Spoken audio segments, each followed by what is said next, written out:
So I recently purchased a new vehicle, and I want to share a little bit about that story as the basis for what I'm going to talk about this week, which is the energy never dies, or the energy should never die. However, very often the energy dies in the sales process. So when I first approached the dealership, I contacted the dealership that I wanted to be with. I made the phone call in order to book an appointment, come see a vehicle. The energy was amazing. They remembered my name. They called me back right away. They met me at the dealership. The front of the house, the atrium was beautiful. The glass was beautiful.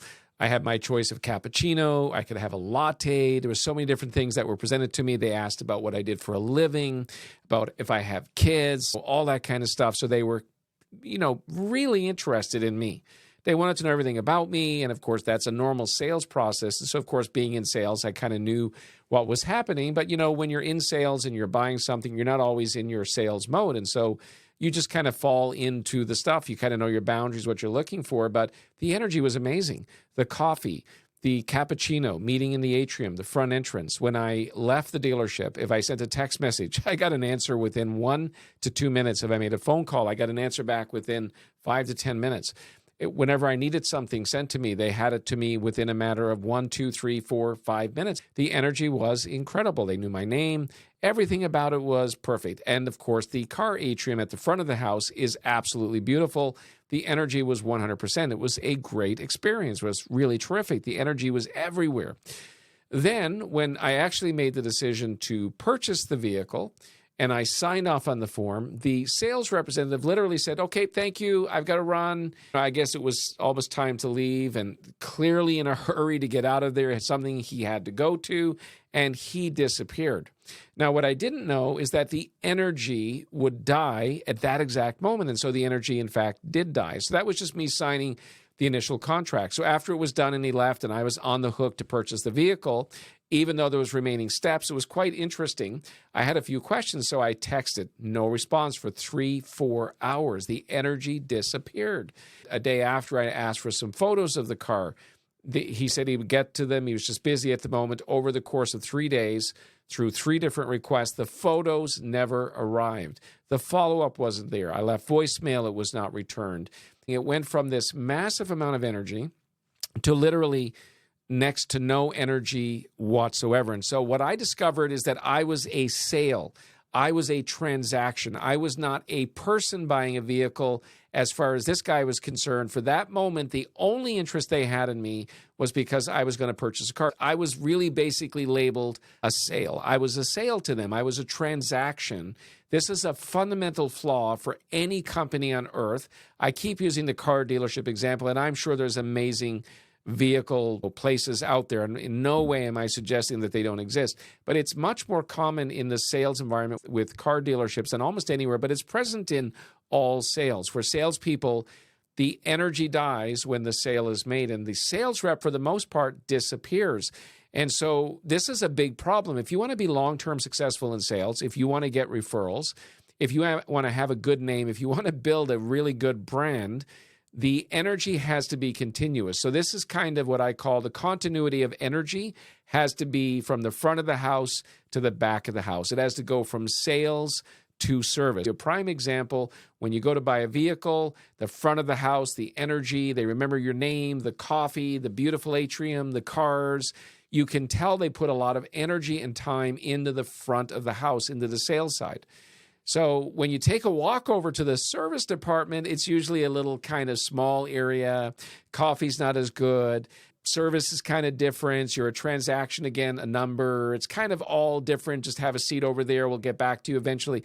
Everything is different. And so the best companies on earth are the ones who have energy that's continuous from the front of the house to the back of the house, from sales to service, because when that exists, that means the customer is actually important to the company. And all companies on earth that want to have a long-term success have to make the customer the very center of every transaction. It cannot be about the sale, and it cannot just be about service. It has to be about sales and service for a customer. So the energy must be continuous. It's of no value, really, if all your energy is on the sales side but not on the service side. And you go into car dealerships, this is pretty common in most places. Now, some dealerships are an exception. I totally get that. I'm just sharing my experience to give you an example. Very often with companies, people are transactions. They're not people. And so the correct thing for this dealership to have done would have been to maintain the energy. This guy shouldn't have ran out the door because it was 5 o'clock. He should have lingered a little bit, realizing he made a sale. He should have kept up the energy. When I sent a text after the fact, he should have responded just as quick as he did before the sale. This is really, really, really important. And so you want customers to know that you have value to them. The companies need to make sure that customers know that you have value to them. And when the energy dies after a sale is made, the message is clear. Customer becomes a transaction, not just a human being. So I guess we could title this The Continuity of Energy, and it has to be from the front of the house to the back of the house. So if you're in sales, the most common thing you will hear is, I'm not in service, I'm in sales. When the sale is made, I disappear. That's a very, very, very bad idea. If you're going to be a high-quality salesperson, that person has to be important. Make a note of their birthday. Make a note of milestones or anything else you can make a note of. Build a profile for the customer. You want the energy when you make a sale to continue after you make the sale. So in fact, I even recommend after the sale, send a handwritten thank you card, for example, something that is high touch. If the person you made a sale to has a question for you, respond just as fast as you did when you made the sale. Make this same response. It's important that that customer knows that you're going to be there for them. So what happens here when you do that is you become exceptional. This is where you get referrals. The reason why so many people don't get referrals is because they're good, but they're not exceptional. You don't get referrals because you're good. You get referrals when you are exceptional. There's lots of good salespeople around, but the people who are exceptional, they are the people who get the referrals. So being good is not good enough. You actually have to be exceptional. Again, I use Apple as a prime example of this. When you go into an Apple store, buy an Apple product, even online, the energy is very, very strong. They're right there. They're answering questions, ready to handle the sale. However, even after the fact, if you do need support for Mac, which is, by the way, not very often because they work really well, but when you do need service, I can get into a chat with a specialist or support worker at Apple within 1 minute on their website. I literally am chatting with someone within a minute. If necessary, they can escalate it within a minute to a phone call.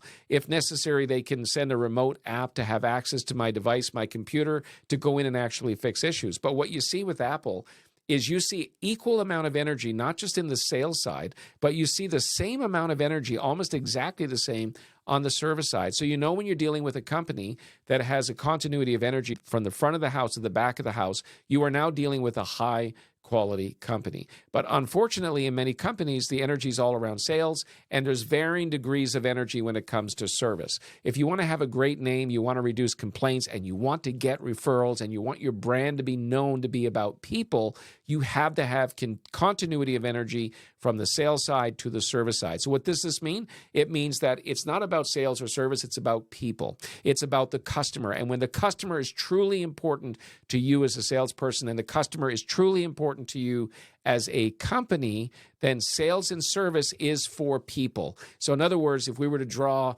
like a circle, we would not put a sale in the middle and the customer outside, or service in the middle and a customer outside. We put the customer in the middle, and sales and service and all of that is attached to the customer. But the customer is the center. I call this customer-driven selling. The customer must drive every single process in an organization, whether it's on the sales side or the service side. The customer must be the centerpiece of it, and having a real interest in the customer is extremely important. So value adds.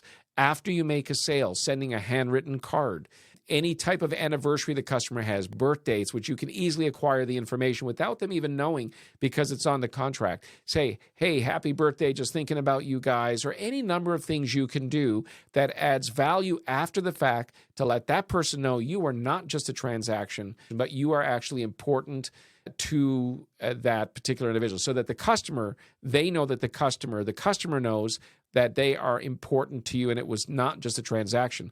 When I left this car dealership and the energy died within the week afterwards, guess what? I'm not going back. Even though the sales experience was good, I'm just not going back. Why? Because it's a company, or at least this particular dealership, that really didn't have the concept of energy flowing from start to finish because the customer has to be the center. I want to deal with companies that are going to put customers as the central focus of every process in the company and maintain energy front to back. I want to be able to go to the service department and have the same greeting. Hey, great to have you. Is this your first time in service? Please have a seat. Can we grab you a coffee? I want that energy when I bring my car in for an oil and filter, not just when I'm trying to actually purchase a sale. How many salespeople are losing referrals and losing credibility just for the simple reason that they made the customer feel like a transaction and not like a person? It's such a simple thing to make a change in your sales process. So let me just summarize it this way. The customer is the anchor of every process that you have. The energy must be continuous from sales to service. The next thing is to think of a value add. Think of something you can do after the sale, sending a thank you card, sending a note, phoning on the birthday, sending a card on the birthday. If you don't want to take the time to make a phone call, at least send, hey, happy birthday. We're glad you are a customer. We hope you have a great day. Think about the value adds that you can add in. Number 3 here, you want to make sure that you are exceptional. Are you just like most good salespeople? What are you doing that makes you exceptional? So this is a good question for every salesperson. What am I doing that makes me exceptional? What am I doing that demarcates me from other people? Am I doing something unique that's going to delight or surprise the customer? It's a great way to frame it. What am I doing that's going to delight the customer? What am I doing that's going to surprise the customer? What am I going to do that's going to make the customer smile? What am I going to do that the customer is going to say, that's a different sales rep? What can you do, creating product evangelists? Because if you're exceptional, and the customer is actually important to you, you do develop product evangelist or service evangelists. If you're selling financial services, they're going to talk about you. So ask yourself the question, what can I do that's going to make this customer go to their water cooler, so to speak, at work and say, hey, what'd you do last night? I met an amazing salesperson. And share about your product or service and maybe acquire referrals. So ask yourself the question, what am I doing that's going to turn the customer I'm selling to into a product evangelist? What am I going to do that's going to turn that person into never wanting to leave me? And every contact they have with anyone else, they're going to want to actively promote me as an exceptional person to deal with. So these are really important questions. And I'm just summarizing here at the end. The energy has to flow from front to back. That's critically important. What are you doing to make yourself exceptional and not just be like everybody else? What value adds are you giving, like birthday cards or sending a gift or something, or a thank you note or whatever it might be? What are you doing to surprise and delight the customer that's going to make them smile? What can you do? Use artificial intelligence and, ask, what can I do to surprise a customer? What are practical things I can do? Especially if you're on Zoom meetings or whether it's in person or otherwise, it doesn't really matter. And the last thing is, what am I doing that's going to turn this customer into a product or service evangelist? More important, they're going to talk about you as being exceptional and trustworthy and transparent and an individual that they want to deal with. A lot of sales reps end up in the good category. Very few end up in the exceptional category. What are you doing to demarcate yourself and make you different from every other insurance rep or every other RESP rep or every other car salesperson or every other retail person? What are you doing that goes beyond just the transaction and the sale and makes people feel special? What are you doing that makes people want to come back to your store, your retail store, your car dealership, or whatever it might be? What are you doing that's exceptional and demarcates you from other people? The continuity of energy from the front of the house to the back of the house is what makes you exceptional. It's what makes a company exceptional, and is what's going to drive referrals, is this exceptional behavior. Customers are important, and I believe we should operate in the best interest of the customer, but go beyond just operating in their best interest. What value adds can you add that customer knows that you are really important to them? I hope you enjoyed this today. It's a simple 15-minute thing that I'm doing here to drive home the importance of ask yourself these questions and watch how it will change your selling.